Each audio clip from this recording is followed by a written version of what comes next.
welcome to Conscious TV with Tom and Ramon. This is Pamela from ECETI Ranch, and welcome to the show. Yay! Yay! Oh, we're going to go over a couple real quick things. We are running a contest on the website right now for our forums, and Crystal Clark, which many of you heard her interview, has graciously donated the Who Are We Really 102 book for the winner of that contest, and all you have to do to enter is just register in our forums. Let's see, check out the website. We've got a lot of stuff going on there. I've been in the process of revamping the video pages, and then we have the new paradigm page, which a lot of stuff going on there. And see, what else, Ramon? We're now available on iTunes, so if you want to download the show and take it to go, you can now. And that comes with fries. Also, I want to welcome the 51st country we have, which is Turkey. Yay! Wow, welcome, Turkey. Goes with my hungry. Ooh. Ooh. Also, check out our news. We're always trying to upload our news, so if you find any news too as well that you think is worthy to share, no doom and gloom, please. Answers, we're looking for answers, not problems. And also, I want to mention that I don't know if you know, Pam, but you are the start of 5 weeks of very powerful women coming on. Wow.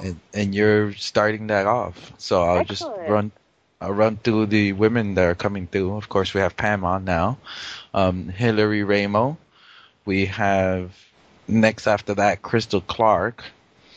After that, we have Hazel Courtney and Sonia Barrett. Oh, yeah. So Well, we didn't do that on purpose, but it just happened that way. It seems like the time for the divine feminine to step up. Thank you so much for including me in that group of women, and thanks for having me on the show. I'm really excited to connect with you guys and share with everybody who's listening. Right. So, Pam, let's start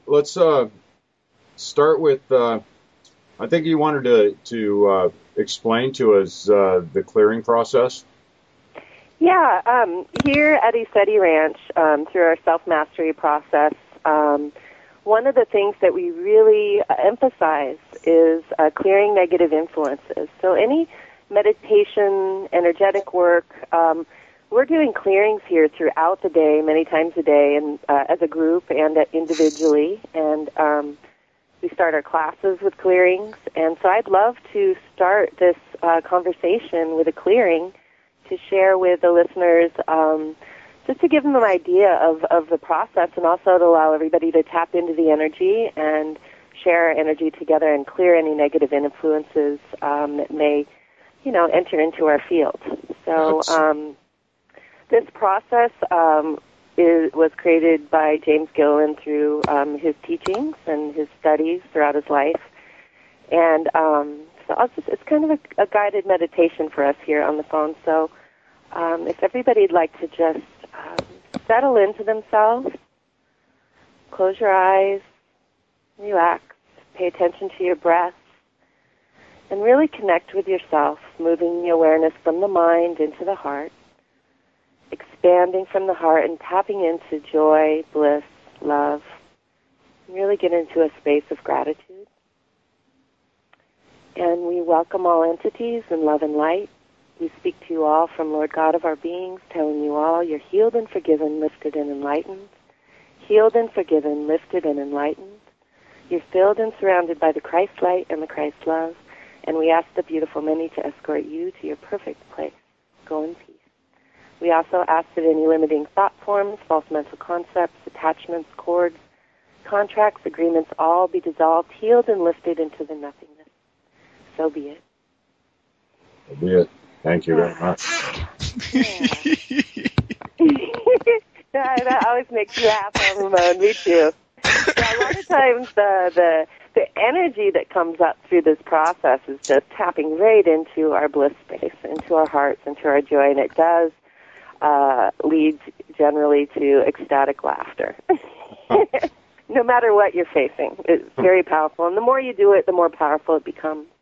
You'll find that you start doing that clearing process when you're moving into any space or any place or you don't like what you're feeling. Just do the clearing, and I think that many of you will find a profound sense of peace and empowerment through clearing negative influences. I really can't emphasize it enough. So. I will attest to that, yes. Yes, Yeah. agreed. I would actually like to share my little Pam stories. Oh, okay. So I have a nickname for you, and that's Barrier Breaker. Barrier Breaker, cool. Yeah, there's a reason why I mention that. Pam at ECETI teaches Spontaneous Yi Gong, and if any of you have ever taken a class with her, you know what I'm talking about. So you did one in Vermont. I've mentioned this on the show several times, but you did one in Vermont, and over there actually, yeah. 2, but I only went to one, unfortunately. Oh, that's right. But yeah, so when I was there, you have this special thing where you're able to find a person's, and I seen you do it to more than one person, so it goes a little beyond coincidence. Mm-hmm. You're able to put your hands on a person's body and then just like release whatever they're holding in. Like I've seen you make grown men cry, including myself, and just you turned me into a yo-yo where I started crying and laughing and crying and laughing. I just couldn't control it. Yeah, actually, what I feel like I do rather than opening or healing something is intuitively sensing where people's blocks are, and just by placing my hands on that place and sharing energy, it allows that person to do that opening themselves. It's more of a bringing an attention and awareness to that space. But I really firmly believe that everyone has their own openings and creates their own healings themselves. But a little push and a little energetic support helps that process along. And I really feel that is a gift of the divine feminine. It's a nurturing. And thank you for thank you for that. Yeah. So let's get into your background, because when I first got to ECETI, you were you were actually the first person I met. And then afterwards, I met several other people, and they were like, "Oh, did you meet Pam yet?" And then as soon as I started talking to them, they just mentioned, "Oh, Pam experienced this, and Pam experienced that," and there's so many stories I heard from other people. I've heard a few from you, but let's start. How did you get on this path? Well, I think that there, like many of us who are waking up and doing this work, a lot of these experiences started in childhood, but this reawakening that I went through when I came here to the ranch, and before I came here, that process was starting, but this really pushed me along. But, we block a lot of those memories throughout our life, and later when we start to step more into our awareness, we start to recall and remember experiences as a child. I know that for me, the first experience of my life is probably the most profound, the way it came full circle for me. I was 4 years old. It was in 1971, actually. And I was playing outside with some other children, and I was kind of a latchkey kid at the babysitter, and we were outside, and this, I'll call him a man, this physical person came up to us, and he had this energetic feeling that it was love, and it was really incredible. So we all went with him, and we sat down on some stairs, and he started communicating with us telepathically. And all my life, for 35 years since that experience, I couldn't remember what he was saying to us as children. And I'd written about it, I'd contemplated it, I'd thought about it throughout my life. And when I got here to the ranch, I did a transpersonal release session with James. And while we were doing that session, it was one of my questions that I asked. And in that moment that I asked the question, the memories came flooding in. I get really emotional when I talk about this. The memories came flooding in of what he shared with myself and these other children, and it was, when you're ready, I'll be there.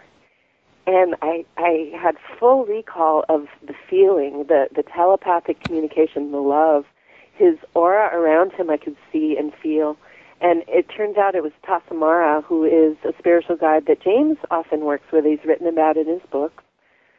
He often works with children, and I often wonder about the other children I was with during that time. But since that moment, the deep, deep awareness and understanding of that there is so much more to our experience, and this experience was transformational for me as a child. I know that right after it happened, I had memories of sitting there looking at the ants on the ground and understanding the connectivity of all life, that we're all connected, and the deep beauty of all life. I remember looking at my fingernail on my thumb and realizing at 4 years old that the entire universe existed in one cell of my fingernail. This expansive reality and consciousness just came rushing in, and those memories were there, but what he had shared with us, when that came back, it was like this door unlocked for me. And I think that's why that experience I set up for myself with Tasamara,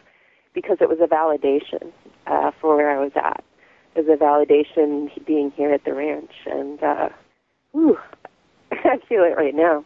And really just understanding that we do have guidance, we do have support, and we are multidimensional beings, and they do come into our lives in a variety of ways, you know.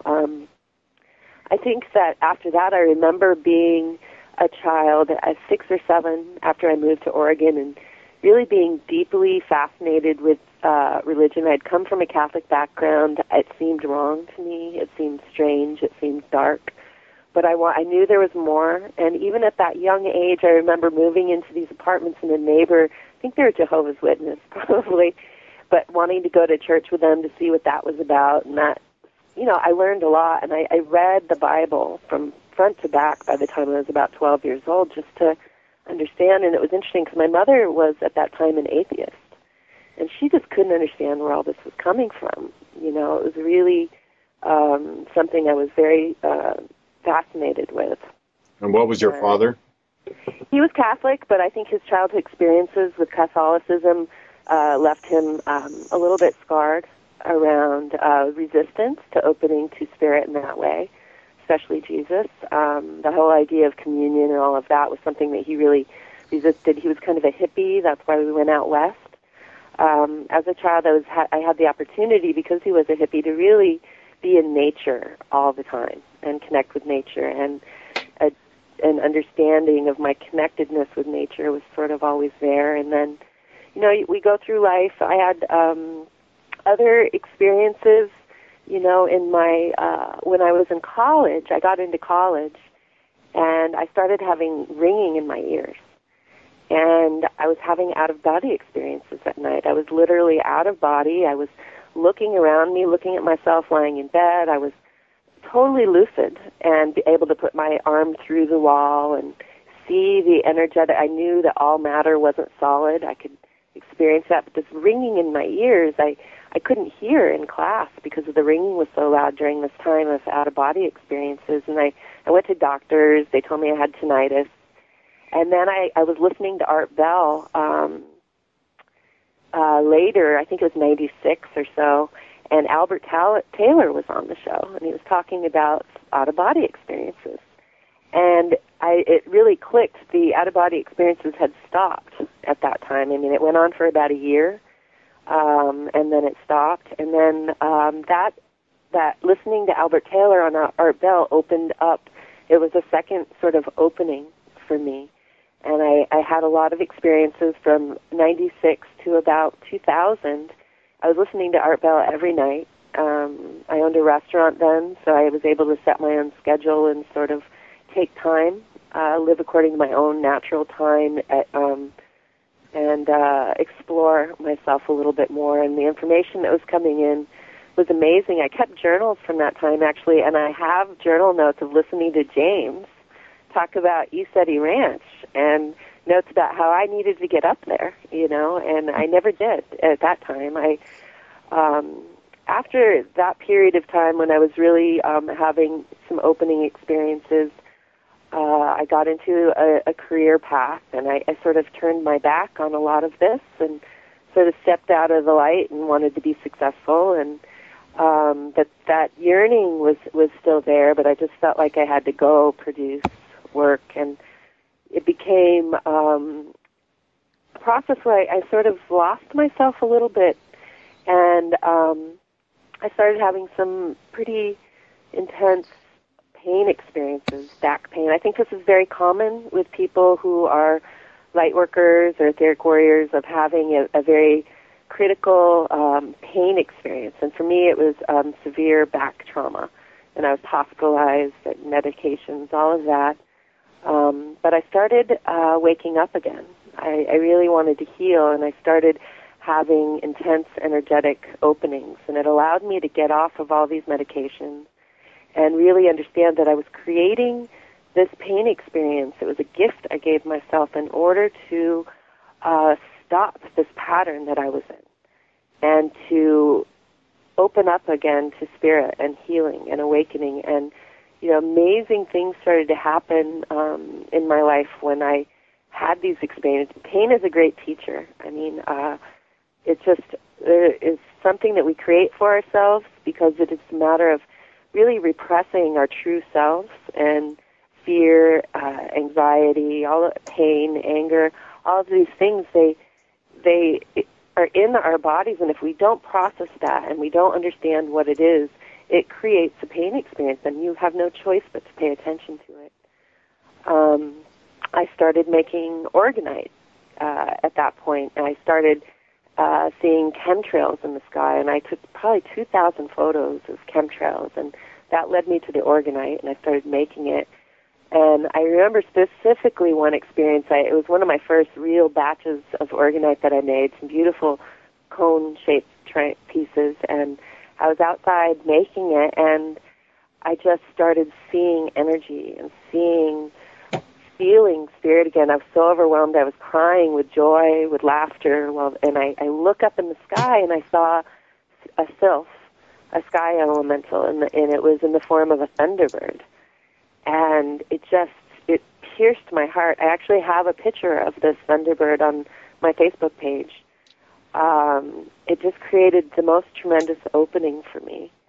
And I just continued to explore that. As I moved through that, though, it was very interesting. I think this is another common experience for people on this path, is psychic attacks when you start to wake up, trying to distract you. I had a day, I remember, where I felt unity consciousness. I felt so much joy for no reason at all. I was just floating on air. I was seeing the energy. I was seeing everything as it was, and it was just tremendous. And I felt so unlimited. And that very night, I started experiencing the most intense psychic attacks. And it sounds kind of wild, but this is what happened. I was trying to sleep. I saw small, very small, probably 2 feet tall grays in my apartment, more on the etheric level, but physical enough to see them, and it terrified me, which was their purpose, peering out from behind curtains, moving things. I thought I was going crazy, and throughout the night, things started happening. I heard my name shouted outside. I heard these terrible screaming animal noises, and then at about 2 in the morning, I looked outside and I saw an actual truck with a man in it with a big silver sphere in the back of the truck. And he was sitting there looking right at me up at the apartment, and I don't know what that sphere was in the back of the truck, but I knew that energetically that they are very aware of monitoring this kind of energetic activity. I don't know who they were. I don't know what the device was, but I flipped out, and I actually got in touch with Don Croft of Etheric Warriors, ethericwarriors.com, and he's sort of a pioneer in the Wilhelm Reich Orgonite movement. And he does a lot of support work for people who are doing the gifting work. And I emailed him and his wife, who is an intuitive, she's empath, and they called me immediately, and we did what I would call now a clearing. And they saw what was going on, and they got other empaths online to help clear the space and provide some protection and sort of empower me to get through that terror that I was experiencing. And I'm just forever grateful to Carol and Don Croft for really helping me to step out of that fearful place during a psychic attack and realize that I have the power, I have the ability to protect myself and to hold my space and not tolerate that kind of etheric harassment. And, from there I really started connecting with Dieter Braun, who makes the Indian in the Machine, who does the song for James's As You Wish talk radio show, and he talked to me a lot about the elementals, the sylphs, and it was just a whole new world for me, and it was profound. I felt like I wanted to shout it out to the world what was happening, but people thought I was really weird and really crazy at the time, and I had to reconcile that. That was a long process, and through that process, I rediscovered, and looking at the elementals, orbs, and I went to a seminar at a bookstore in Portland, and there's a book about orbs, part of that, and a film that was made here at the ranch, and I had just bought a digital camera, and I went to this talk and saw the film, and I took my first orb pictures there. Nice.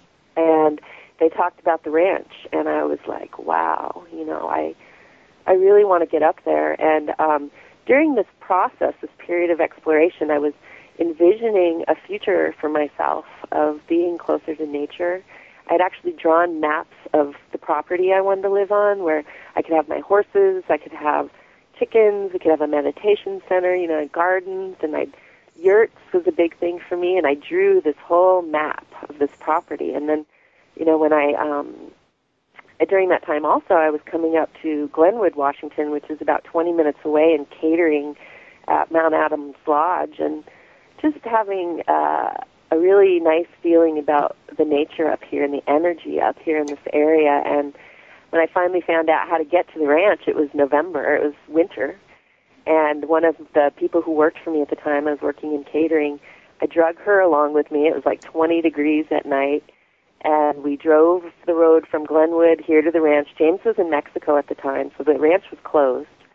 Someone was staying here watching the gate, and we didn't even call or anything. We just showed up, and there's no one here. It was dark. It was a little foggy, and we went and sat down out in the field and started taking photographs. But the strangest part is on the way here, I was driving, and a light, a sphere of light followed us here. I saw it in the rearview mirror. I'd look back and not see it, but I'd see it in the rearview mirror, and I'm like, what is that?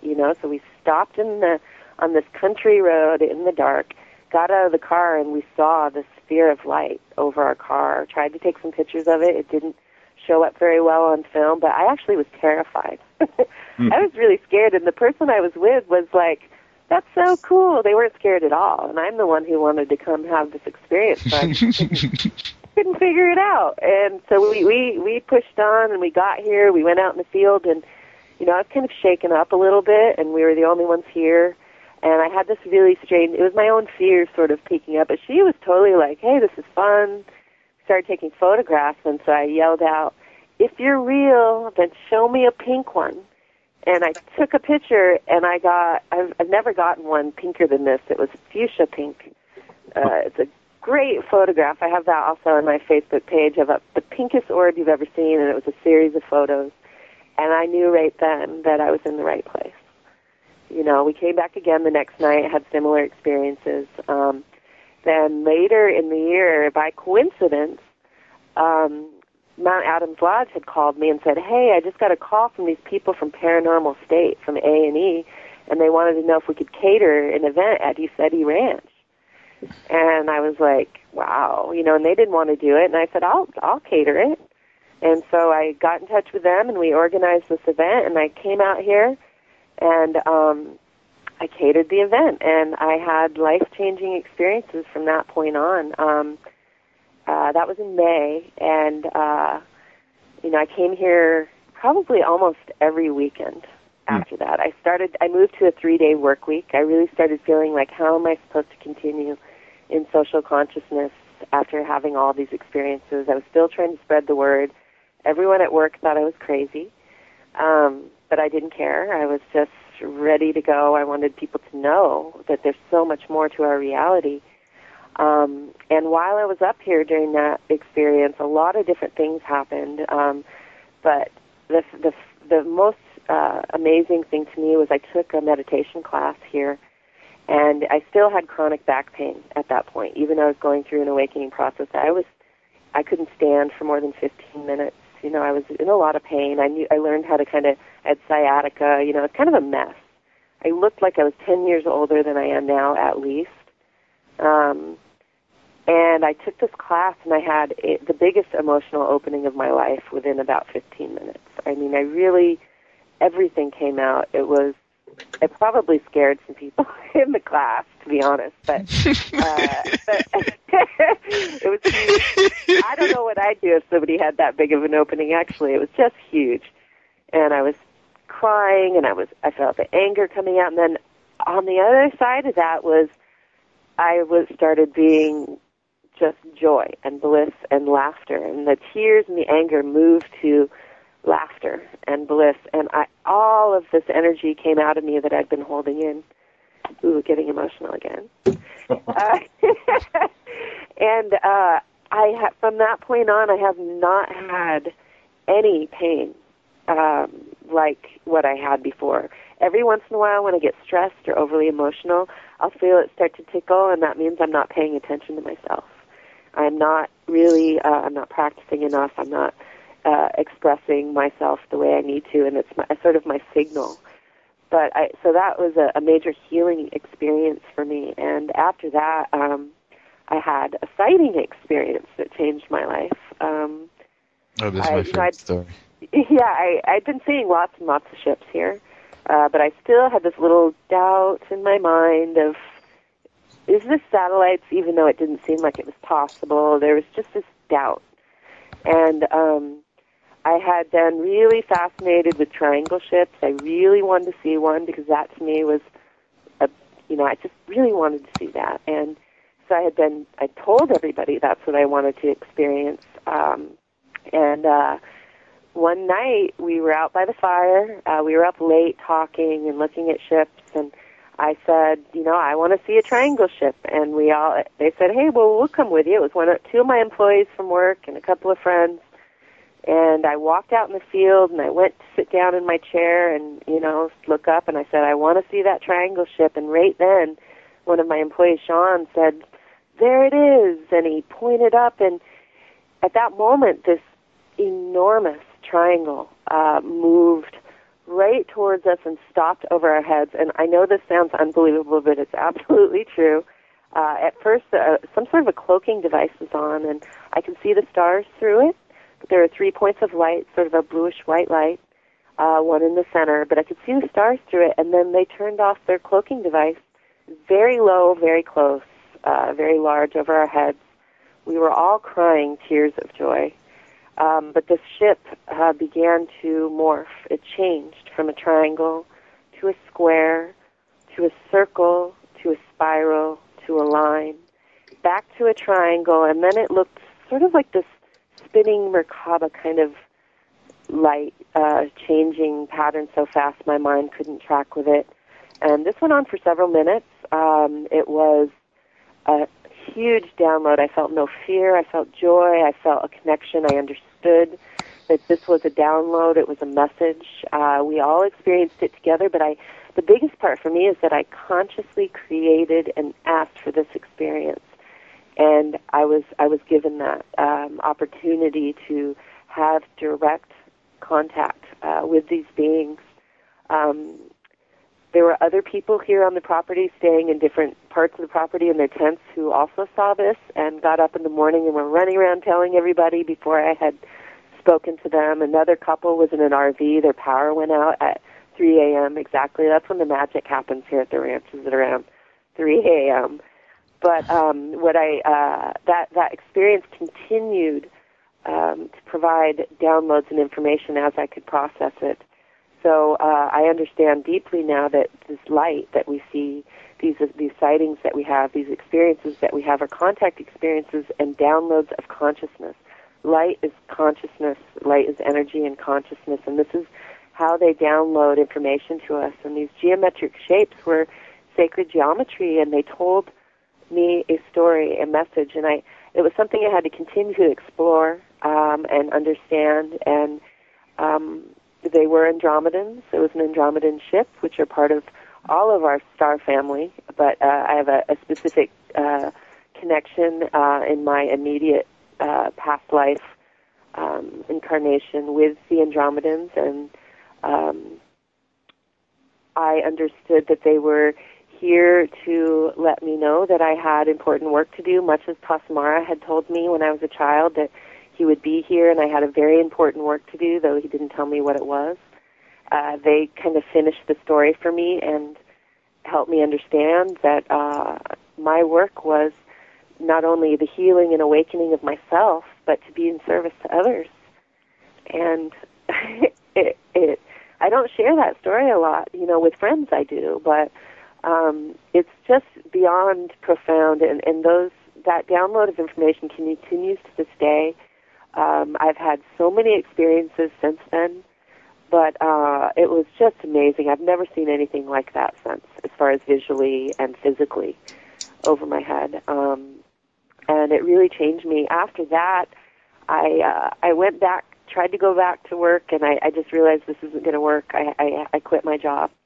It was a very high-profile job running one of the largest catering companies in Oregon, and they all thought I'd completely lost my mind. I didn't know what I was going to do, how it was going to work. I had a dream that night. I was with a friend in a hotel room. We went to a catering conference, and I dreamt of James and standing in his kitchen, and balls that he was pointing to these spheres of light rotating around the room. And I looked at one of these orbs, and it came at me and hit me in the chest.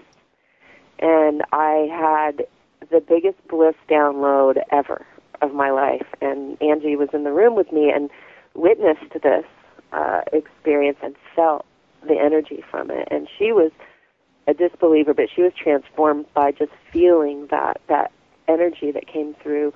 And from that point on, after that, James invited me to come live here at the ranch, and the story goes on from there. I ended up, the practices that helped me heal myself, I ended up working with Son here and helping him, assisting him and facilitating the classes, and, it kind of goes on from there.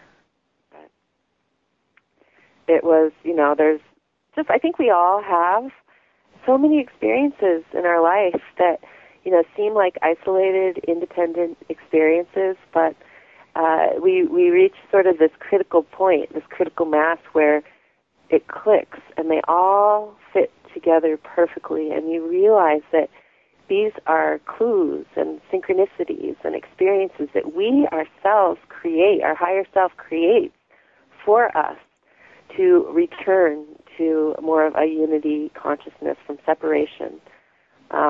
And I really, truly believe we lay out this plan because I think we chose to come here and embody in this physical form to rediscover and reconnect with the divine, with Source, and discover who we really are. And that kind of knowing through discovery is so profound and so much different than somebody telling you something is real. Experiencing it creates a completely different level of understanding of ourselves to discover in your own way, And I think that we all do that, and it's just a matter of tuning in our awareness enough to be able to feel these experiences and to recognize the synchronicities and to see how it all fits into our life's path and our life's work. I know that I didn't really know. I didn't feel that hopeful about the future.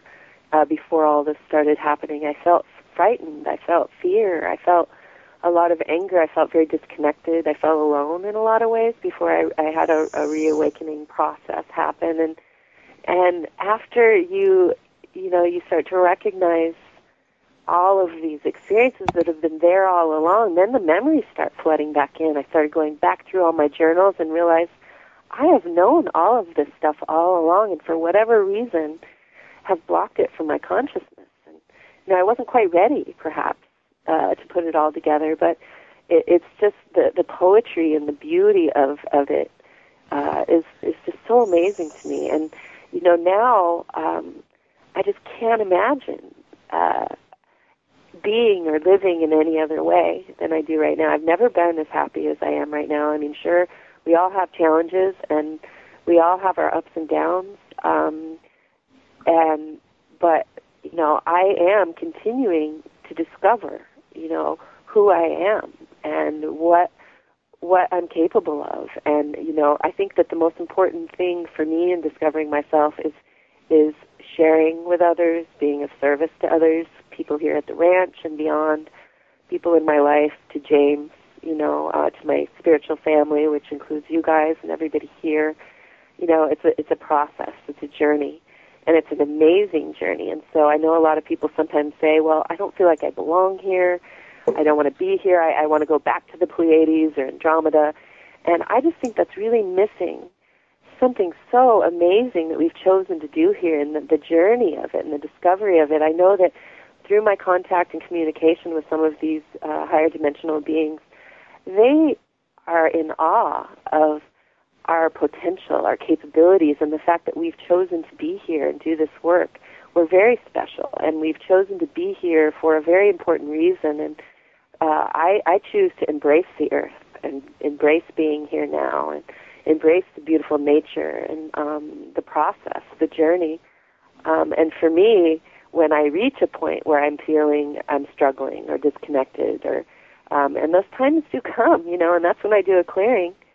But when those emotions come up, that's my cue to look within and figure out what is it within myself that I still need to uncover or discover or release or let go of. And the challenges become sort of, and this sounds strange, but fun in a way, because it helps you lead yourself through that, and then the feeling of moving past that and letting it go is just profound. And the more we do this work, and especially with the practices, it becomes easier and more graceful and less fearful. But it does take courage, and it does take commitment, and it does take discipline in many ways. The early experiences I had of reawakening were just so exciting and profound, and now it's more of a calm, peaceful, letting go feeling, and that I feel like I'm closer to really living.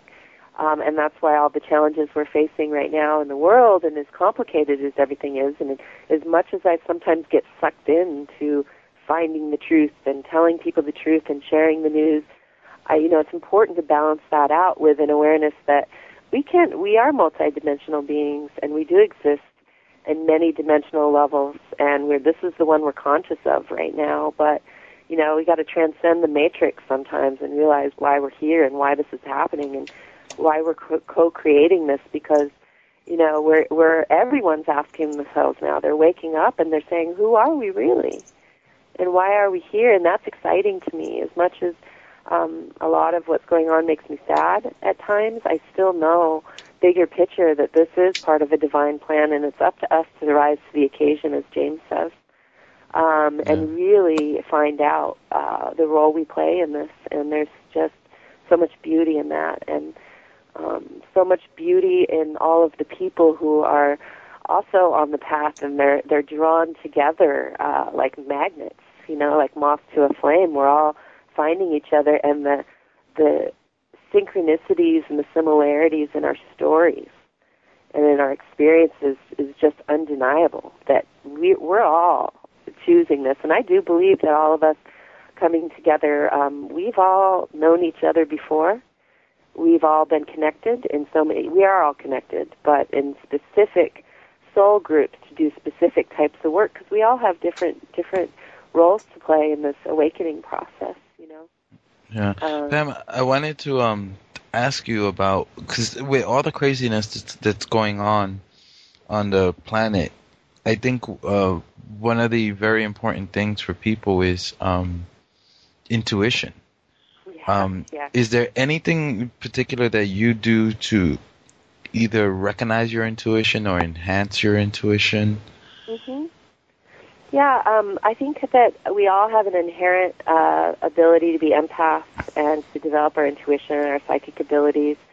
It's certainly not my goal to be a psychic, but it's just inherent with the process. So part of what I do for my own self-healing and recognizing of my potential is practices, the Spontaneous Yi Gong, Qigong, awareness meditation, and I've had the opportunity to study with some really amazing teachers, but I think the most important aspect for me is taking the time to be with myself in meditation, to quiet my mind, and to really understand what is within me, to connect with my higher self. And as the more that I do that, the more my intuitive abilities develop and sort of blossom and grow.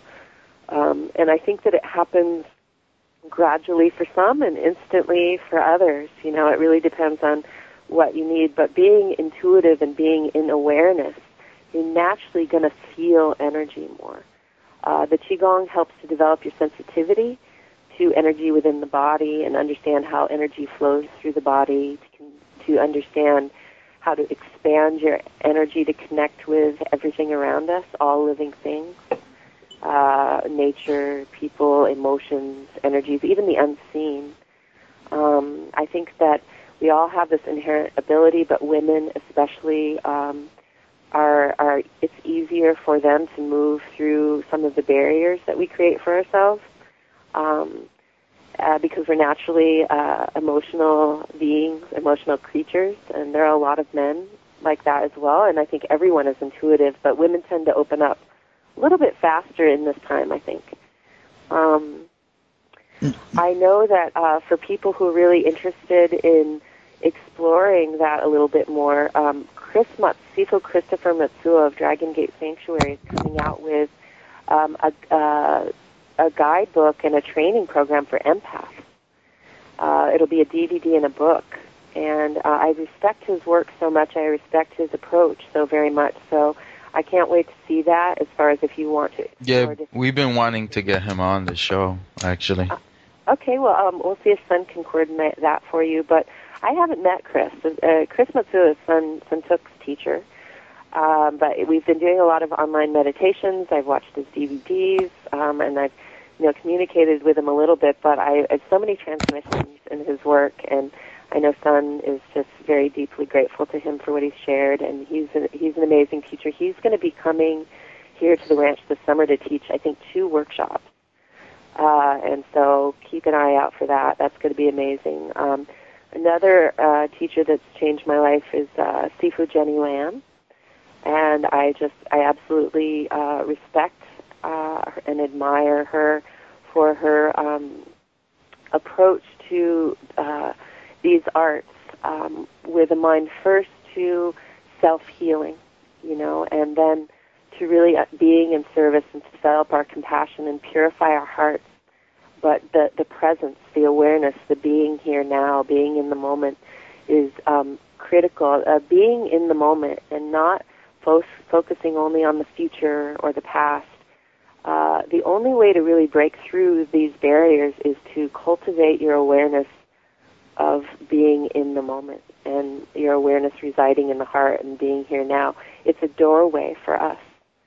When we're, it's so easy to focus on the past and the future, and maybe there is some value in that in some ways, but to really break through a lot of these barriers, it's a cultivation of awareness. And Spontaneous Yi Gong, actually, Yi Gong is mind mastery.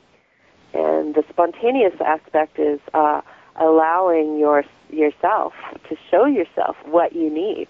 There's a spontaneous aspect to this that is very critical and important for the healing process and for cultivating awareness. But I by no means consider myself a teacher. I consider myself a facilitator. All of these arts are fairly new to me. I have a lot to share because I am a practitioner. I have had amazing experiences within myself and with others, seeing how profound and powerful these practices are. But I'm really careful now. I realize the more I know, the more I know nothing at all. And I really am careful now to just focus on the sharing aspect. Like I said, I don't consider myself a teacher or an expert in these arts, but I do know what has worked for me, and it's beyond profound. And I really think it's important to share these arts with others so that they can also create their own healing experiences. And then Khan, of course. I have a really good story about Khan and how he teaches. He's been here to the ranch several times. And I've just had incredible experiences in Khan's presence. Just being around him. He emanates compassion and love and truth and wisdom, even with the language barrier there. And I mean, I could tell a million stories about the beings he's photographed here and, the stories he's told. But one experience I haven't shared very much at all touched me in a way that I'm still exploring it. And that was, we took Khan to the airport when he was going to leave, and I was sitting in the back of the car, and he was sitting in the front seat, and we were driving, and I was sitting in a space of the most intense gratitude. I was feeling so much love for him. Ooh, getting emotional. Just gratitude, and I was meditating and working with that energy of gratitude and love, and suddenly, as I was going through that, I looked up at Khan, and he was holding a mudra, and no words were exchanged. Telepathically or through transmission, as I was meditating on these emotions, I was really kind of within myself exploring. I was going within, and I was so far within, I was just feeling my heart, and it was beautiful, but suddenly, through this transmission of energy, I started receiving information, holographic, I don't know how to explain it, but holographic information, and sort of leading me through this way of expanding my energy beyond my body, beyond the vehicle we're in, beyond I was looking at the mountains and the trees, and as we're driving down the Columbia River Valley and the gorge, and I wish I could find the proper words, but through this 45-minute journey, he showed me through transmission the connectivity that we all have with all that is, and how to expand my energetic field and share my energy in order to receive. I don't think the words are doing this justice, but he does teach through transmission, and he showed me something so profound that we need to expand beyond ourself, and our bodies and our energetic experience, and expand it to a much larger place and allow a sharing and exchange of energy to take place. And, and maybe just through hearing that, even though I haven't used the right words to convey what happened here, but during people who are listening while you're meditating, imagine, first centering in the heart and just expanding your heart energy to encompass all that is, and just continue to work on that expansion and feeling and connecting with the energy all around us, and then you merge into that oneness. And for me, it happened in a moment because of his amazing ability to share through transmission. I can definitely testify to that one, because that man, there are no I've words. never met anybody like that. Yeah. There are no words. For me, I was fighting not to, because he was just clearing me out emotionally without even doing anything. And as I saying this to him, I'm having my wife translate. We're having coffee, and he's just sitting there smiling at me like, I know. I know. And after this was done, we started getting into the city, and then I kind of came back into my body, and I had tears flowing down my face. He didn't even look back at me. I just felt him, and he was smiling. And he goes, "Oh, good energy." And he chuckles. He starts laughing. And I'm sitting there going, yeah, good energy is right. I'm forever changed, and I couldn't even find the words. And so I just had to just expand my gratitude to him for sharing that. But he's really humble, he just wants to show us what we already are and what we're already capable of. And because he's reached such a level of mastery, he can do it through emanation. And that's an important thing I'd love to really touch on for people. Chris also said something. Yeah, go ahead. Well, Pam, we got about 10 minutes left in this first hour, and okay. I wanted to get our patent question in the first hour here. Oh, yeah. What is consciousness, and how does it affect our reality? Consciousness, well, for me, it is a realization that we are more than just this body and this personality, and it's a connecting with all that is. Consciousness is love, which is the source. I mean, for me, again, it's hard in words. I don't think I've ever really tried to explain that. It is love. It is awareness. It is a connection with all that is, and I think there's so much information in consciousness that we can all share and tap into together.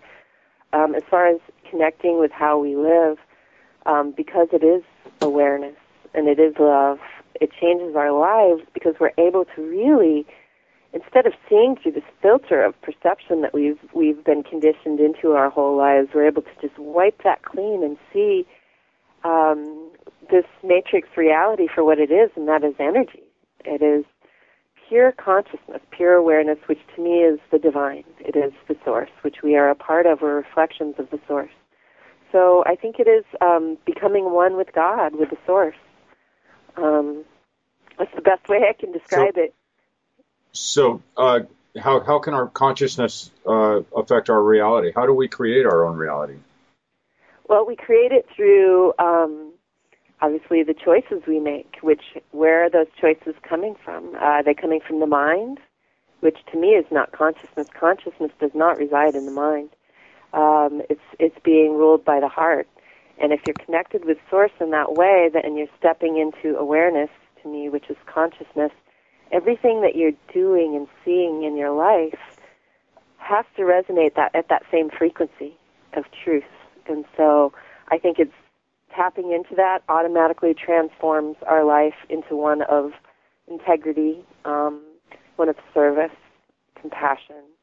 The other thing that happens is everything starts falling into place. Synchronicities start to happen. You're where you need to be when you need to be there. Your abundance starts to flow in your life.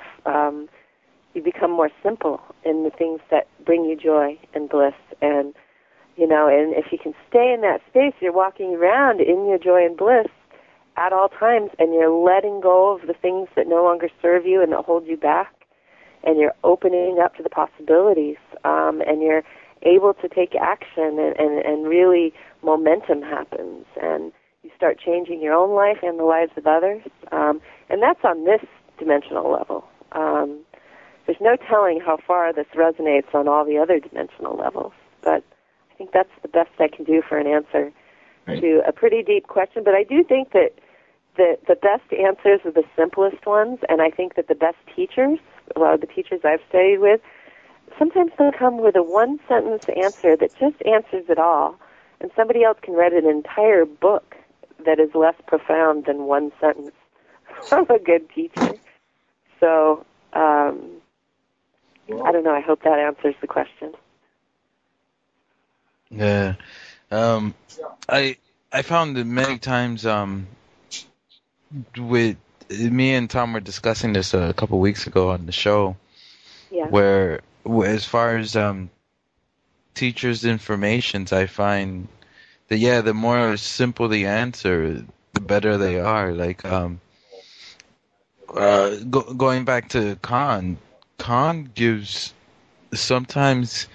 If you don't understand, he gives too simple of an answer. Like he was saying, I remember he was saying like,